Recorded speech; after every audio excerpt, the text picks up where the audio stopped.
Kejaksaan Negeri Pidi mengeksekusi cambuk terhadap 3 pasangan yang melanggar Konun Nomor 6 Tahun 2016 tentang jinayat. Hukuman cambuk ini berlangsung di halaman Masjid Baitul A'lalil Mujahidin atau Masjid Abu Beru'eh, Berenuen, Kecamatan Mutiara, Kabupaten Pidi, Selasa 18 Oktober 2016.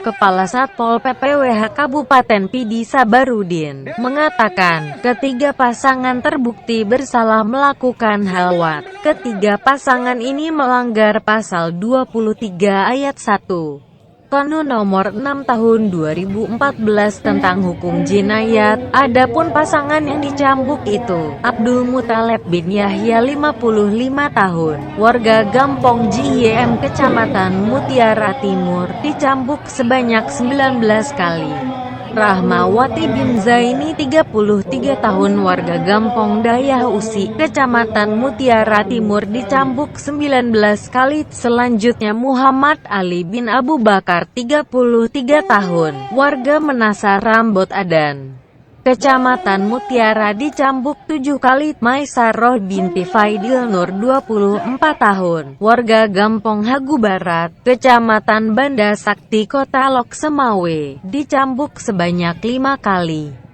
Kemudian Akmal Mutadin bin Ibrahim 22 tahun, warga Gampong Belang Lile, Kecamatan Mutiara Pidi, dicambuk 4 kali. Dan Julita binti Abdul Razak 20 tahun, warga Gampong Keumangan, Kecamatan Mutiara Pidi, dicambuk sebanyak 4 kali. Assalamualaikum warahmatullahi wabarakatuh.